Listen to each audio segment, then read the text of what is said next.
தாடியில்லா பெரியார், தமிழ் இன போராளி, இப்படி பல பட்டங்களை உடைய தமிழருடைய மண்ணுக்காகவும் தமிழருடைய உரிமைகளுக்காகவும் சமூக நீதிக்காகவும் தொடர்ச்சியாக தன்னுடைய 86வது வயது முடிந்து 87வது வயதை துவங்குகின்ற காலம் வரை சமரசமின்றி போராடுகின்ற எங்கள் ஐயாவை நீண்ட நெடிய காலம் அவருடன் பயணித்த நான் அவருடைய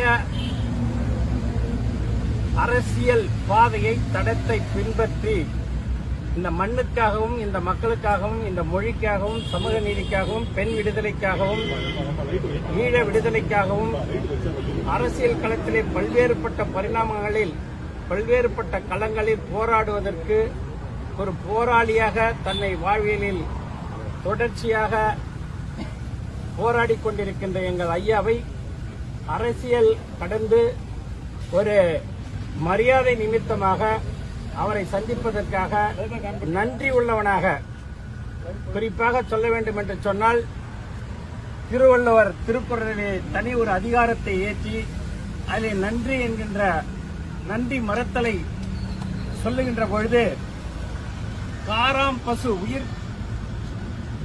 உயிர் காக்கின்ற பாலை தருகின்ற உணவாக தருகின்ற காராம் பசுவின் பால் மடியை அரைத்தவனும் தனக்கு அறிவு புகுத்திய ஆசிரியனை மறந்தவனையும் தன் தாயை மறந்தவனையும் என்ற உலகத்தில் மன்னிப்பு இருக்கின்றது. ஆனால் செய் நன்றியை மறந்தவனுக்கு மன்னிப்பு இல்லை என்பது நம்முடைய ஐயா வள்ளுவ பெருந்தகை அவர்களுடைய வரிகளிலே பரிமேலழகர் என்கின்ற அவருடைய அந்த தெளிவுரையில் மிக சிறப்பாக அதை பதிவிட்டிருக்கின்றார். எப்படி நன்றியை நாம் உயிர் உள்ளவரை மறக்க கூடாது என்கின்ற அந்த உயர்வான நெறியை கடைபிடித்து வாழுகின்ற வழித்தோன்றலாக இருக்கின்ற நான் எங்கள் ஐயாவின் நன்றியின் பொருட்டும் செஞ்சோற்று கடன் தீர்க்க வேண்டும் என்கின்ற அந்த செஞ்சோற்று கடன் என்று என்னை ஊட்டி வளர்த்த அரசியல் அறிவு புகட்டிய ஐயாவை மரியாதை நிமித்தமாக நான் சந்தித்து வந்திருக்கின்றேன். இதற்கு வேற எந்த விதமான அரசியல் உள்நோக்கமும் இல்லை. எங்கள் ஐயாவின் மனங்களில் ஒரு புதிய தெம்பை உருவாக்க வேண்டும் என்பதற்காக பிரிந்திருக்கின்ற நாங்கள் எல்லாம் அவருக்கு ஆறுதல் தருகின்ற வகையில் அவரை சந்திப்பதன் மூலமாக ஒரு சின்ன மனமகிழ்வாது தர வேண்டும் என்கின்ற நோக்கத்தோடு நான் வரை தந்திருக்கின்றேன்.